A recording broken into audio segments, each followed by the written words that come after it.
Hello, and welcome to the Anything Appalachia podcast, produced by Germain Media. In each episode, we wander up and down the hills and hollers of old Appalachia, talking about its unique history, culture, and even some of the important issues facing it today. Please welcome our hosts, Scott Ballard and Kelly Germain. Hello and welcome to a little thing that we like to call Anything Appalachia, produced by Germain Media. I'm Scott Ballard, your host. With us off camera is our producer and sound guy, Whispering Tristan Ham. With me, as always, is Kelly St. Germain, the guru of Germain Media. In today's episode, we will follow the script, possibly. And we have been known to wander away.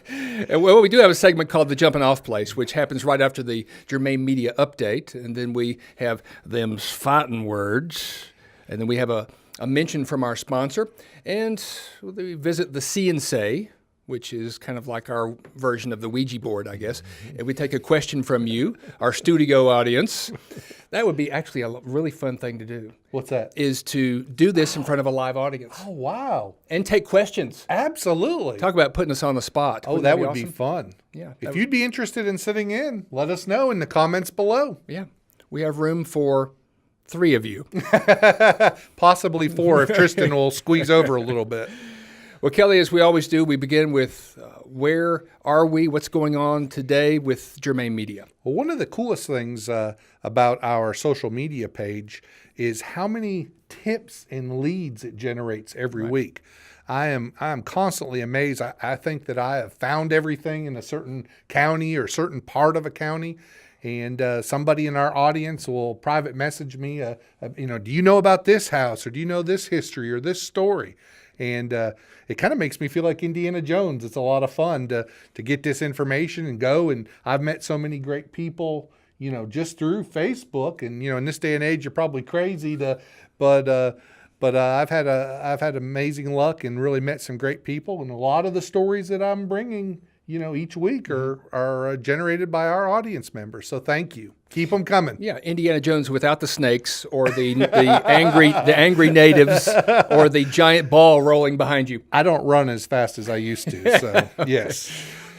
All right, well, cool. Thank you for the update. I need to get you a little fedora or something. I need a little sporty hat. How about a vest with all the accoutrements? Pockets? Okay, yeah, there you go. Shout out to Jamie Rife. I know you have a good one. Cool. Hey, Jamie.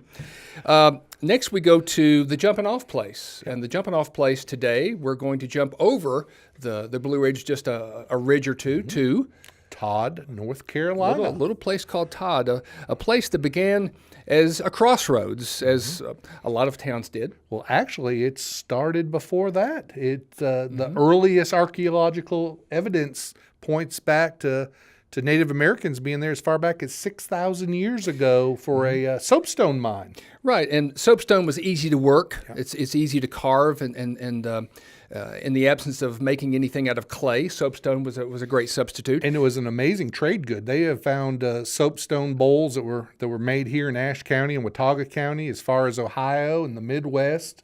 They went all over the eastern part of the country. Maybe it was a tourist item. Maybe when the Indians came to visit the high country, they left with a soapstone bowl. Yep, it could have been. But then after the Civil War, it really started to develop as farmers and settlers moved into the area. Mm-hmm. And then the big event. Right, the Virginia Creeper. And the extension from Abington all the way to Todd. And the main source of all of that interest and excitement was the lumber industry. Absolutely. This area, around 1915 to 1920, was home to vast amounts of standing timber, virgin timber. And, when some of the eastern timber barons got word of that, what was the old saying? The only good log is one laid on the ground, or so. I can't remember exactly, but take my word for it, it was a good saying. Right, and that was the end of the line. They had a turntable there, and they would just turn the train around and come right back. And as it would come into town, it was the delivery for the Sears and Roebuck catalog, which you could literally order anything from a do-it-yourself kit for a house to a wood stove to clothes, anything. And that's what the train would bring into the country, into the high country here. And actually, not many people know this, but Todd, North Carolina, had the Ashe County's first car dealership. They were shipped in pieces from Detroit on the Virginia Creeper and assembled in Todd. You know, that's sort of a sounded the death knell of the train in some respects. Yeah. Not the car, but the truck. It's the truck. Exactly. But I found these statistics I wanted to share. You know, Todd there for about 10 years was very much a Wild West town. It was the end of the line. It was a rumble-tumble sort of town.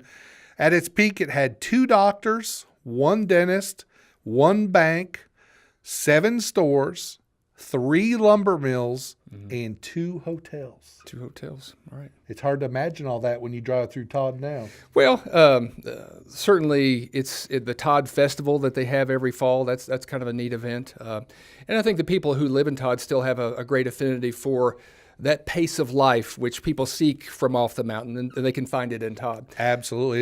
It has become a great place for jumping into the outdoors. But it wasn't always called Todd. It wasn't? What was it called? It was called Elk Crossroads or Elkland. Elkland. And so there's a lot of elk-related names in the high country, but the last elk, I think, was shot around 1790 or so. But, wow. Anyway, it became Todd in honor of Captain Joseph Warren Todd, who was a Civil War soldier from this area, fought for the South, fought for the entirety of the Civil War. Wow. And was one tough hombre. How so? Well, he was wounded twice, and he had his horse shot out from under him 3 times. Wow. One of those at Gettysburg. And so what do? You get on another horse. And so he made it all the way through the war. That's amazing. And came back here, and he lost his brother to bushwhackers. He lost his father-in-law to bushwhackers. These are Union sympathizing bushwhackers in this area. And he decided to put a stop to it. Wow. What did he do? Well, he organized his own group. You fight fire with fire. And so literally in this case, I guess. And so because he was able to restore order and peace, they named Todd. Actually, they named the post office in Todd after Todd. And that was just how you named your community. Yeah. And so Elk Crossroads, Elkland became Todd. Now, he was a lawyer as well after the war, and because his law office is still standing. It's a little tiny building right next to the Museum of Ashe County History in the old historic courthouse. It was actually moved across the street. It was originally across the street in Jefferson, North Carolina. But he did. He opened up a law office and got his law degree, and also served as a state senator. So a distinguished gentleman, and the namesake of Todd, North Carolina. Come visit Todd. Come and see us. Absolutely. All right, that was the bell. So we've got to come back from the jumping off place, and we've got to talk about something else. Something serious. Something very serious. We do not kid about this next topic. No. Under them's fighting words. Yes, they are. Today's topic is cobbler or cake. That's extremely serious. We may have to shut the camera off. It may get serious. Where's the Hulk fist? Where's the Hulk fist? I don't need it, but just in case. I think that probably 99.9% of our audience is going to agree with me that cake wins that contest hands down, and for one reason. And one reason only. Do you know what that reason is? No. Frosting. One of our mutual friends says that cake is just a delivery vehicle for frosting. I don't have a problem with that. Okay. And if you throw a scoop of ice cream on it, I knew that you would take cake because you've got some of that French ancestry, and you were going to bring out some Marie Antoinette on me. Let them eat cake. It's like, there's a famine out there. Let them eat cake. What's your point? When there's nothing else to eat cake. I mean, I can't even imagine that you want to argue with me on this, but if you have some feeble defense about the features of cobbler, please feel free to share. Well, I'm going to because this is an Anything Appalachia podcast, right? Correct. I'm going to say that cobbler predates cake, in Appalachia. I'm going to say that cobbler, because it was using fresh ingredients, like right around summertime. You've got blueberries coming in. You've got blackberries. Oh my goodness, blackberry cobbler. Is anything better than blackberry cobbler with a little bit of cream? Cake. Nah, with a little bit of cream.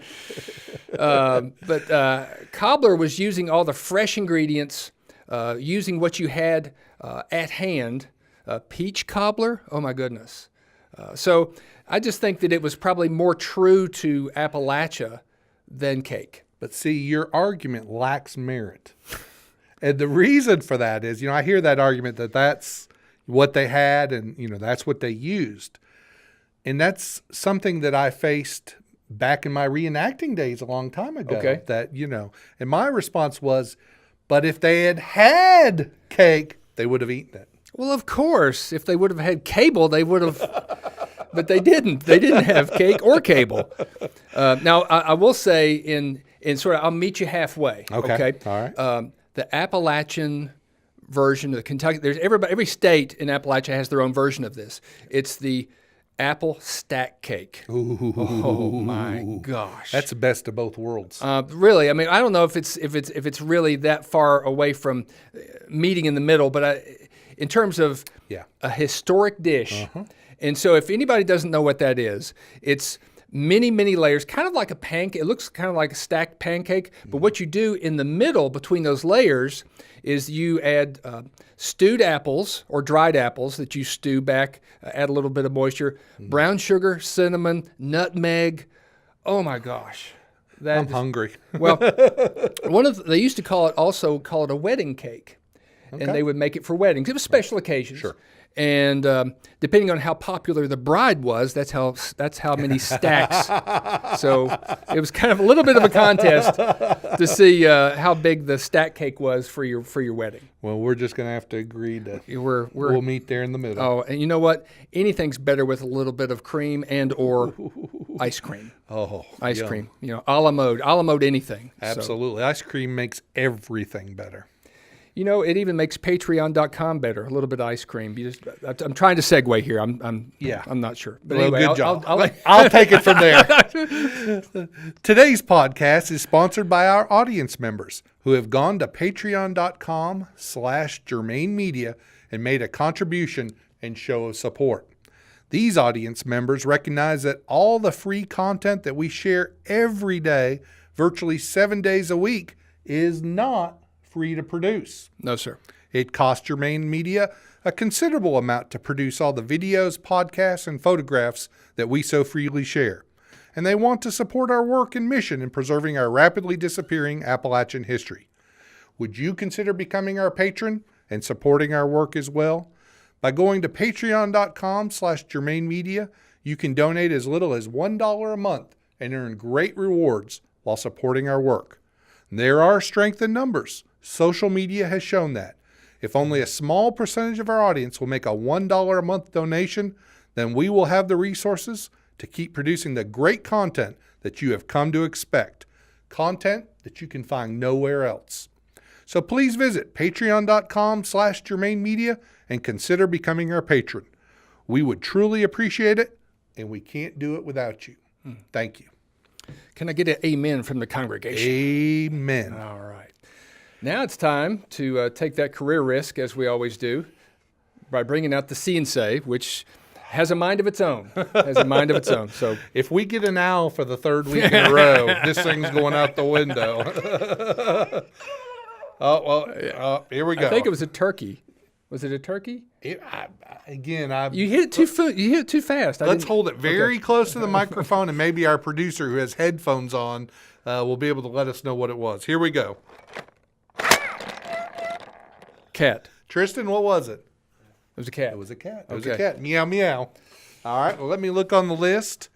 And we associate every one of the pictures on the dreaded CNC with a specific Appalachian topic. And today, the cat reflects people. People. Okay. People. Appalachian people that we have met in our journeys, interviewed, talked to, told stories about, who comes to mind, Scott? Is there anybody out of the literally hundreds of people that we've interviewed? Well, there is, but I have to take a step back just for a second, because when I hear on the See and Say the cat comes up, the first thing comes to mind is a story from Doc Watson, but I'll have to save that one. And it has something to do with the banjo. And so... yeah, it'd probably be better not to go there. This is a family-friendly show. I wasn't going to get graphic, but I'll just let your imaginations go there. The head of a banjo. All right, so anyway... Too much information. So, was that the jumping off place? I can't remember. So no, this is See and Say. Somebody. All right, come on, back on topic. Okay. Somebody. All right, I got it. All right. Charity Gambill Gwynn. Ooh, that's a good one. That was a fantastic interview up in Allegheny County.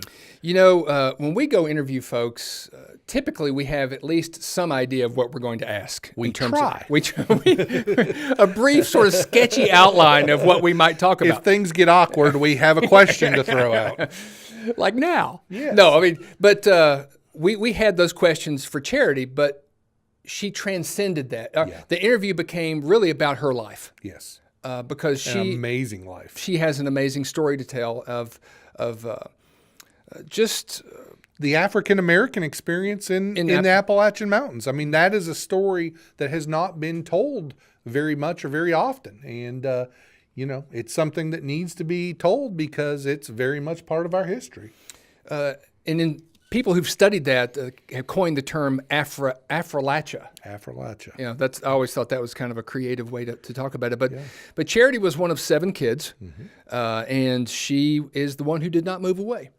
And in Allegheny County, everybody kept telling us, as we were developing stories and I was following leads, talking about tips and leads from our audience, from you all, the question always came back, have you talked to Charity yet? You've got to talk to Charity. So that was amazing because it was from so many different angles. Yes. So we finally get to talk to Charity. I think we had a few misstarts, but we finally caught up with her at her home, Correct. where she was most comfortable, and that's certainly what we want to do. We Absolutely. want the folks we talk to be comfortable. But she talked about. She said, "You know, I had opportunities to leave, but this is where I'm from. This is my home. This is where my mother is. This is where my family is from." I love to travel, but I always want to come back to Sparta, North Carolina. Yeah, it was an amazing testimony. And you got to understand that Sparta, Allegheny County in general, is maybe 5% black. Maybe. 5% African American. Yeah. And so, and she was told that you're never going to be, you don't have a college education, you'll never be able to serve on the school board. Guess what? She was told, you know, you're never going to be able to be elected to the County Board of Commissioners. Guess what? You know, her message was the 2 things that she said, and there's the overarching theme here, and it gave us such a positive vibe, is that, first of all, bloom where you're planted. Great. Just bloom where you're planted. You can waste so much time and energy wishing you were somewhere else, wishing you were doing something else. On negative emotions and negative feelings. Right. The other one was, to have a friend, you've got to be a friend. Amen. And in this time where there's so much, I think, racial divide, that her message is just... It needs to be broadcast. Right. The country needs to hear it, that, you know, people can get along. Oh, yeah. And you get aside from all the hatred and vitriol and, you know, just love one another. Yeah. I mean, it sounds like a cliche, but, you know, when you boil it down to it, that's what it's all about. So she's an inspiration. And here's to you, Charity. You are a friend of ours, and God bless you. You do great things and a great example, a shining example. Shining example for the youth and for everybody in this area. So thank you. So thank you. So it's time for Question of the Week. I'm ready. Are you ready? I'm not sure I can answer it, but all right. Well, this week's question is from Ken in Fleetwood, down in Watauga County. I know Ken. You know Ken? And his question was, you guys produce some amazing shots. Do you use a drone? Well, Ken, not only do we use one drone, we have 2. We use 2 drones. This was the first one that we ever Dueling drones. dueling drones. Run, paddle faster. That's a new T-shirt. Dueling drones, paddle faster. Our first one was Pegasus, and then we bought a newer one, and we had a big contest and gave out a prize, and the winning name was Major Tom. Major Tom. And I'm ground control. Yes, you are. So probably in the very near future, we're going to be looking to upgrade again, and it'll be ready for drone number 3. And have a new contest. New contest. Right. So everybody stay tuned for that, because we're going to need a new name. And I think the beauty of a drone, there's many different aspects to it, but it gets you to about a 45-degree angle. Instead of the Google Earth kind of straight down, it gets you to a perspective like a bird's eye view. Well, what I like to say is I can show people something they've seen all their lives from a completely new angle, and it looks brand new to them. Right. And that's the beauty and the power of it. I call it God's view. You just get to see, the landscape and everything around us in a totally new way that makes it fresh and beautiful. All right. So that's a great way to close it. So, and check out the Germain Media Facebook page. You'll see tons of those photos, along with a lot of other photos that Kelly takes in and about the back roads of Appalachia. Thanks for joining us for another episode of Anything Appalachia on Germain Media. And follow us on Facebook. I will point down here that there's a down the feed, Instagram, Pinterest, Twitter, Vimeo, and YouTube. So, or as we say, just follow us down the street. It's all good. In the words of our friend Mickey Pruitt, y'all have a good one, and holler if you need us, or call us. Cheers. Cheers.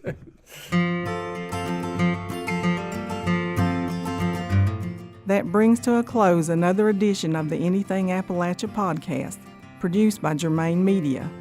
We hope you enjoyed the conversation and will tune in next time. Until then, here's hoping that you and yours are fine and dandy.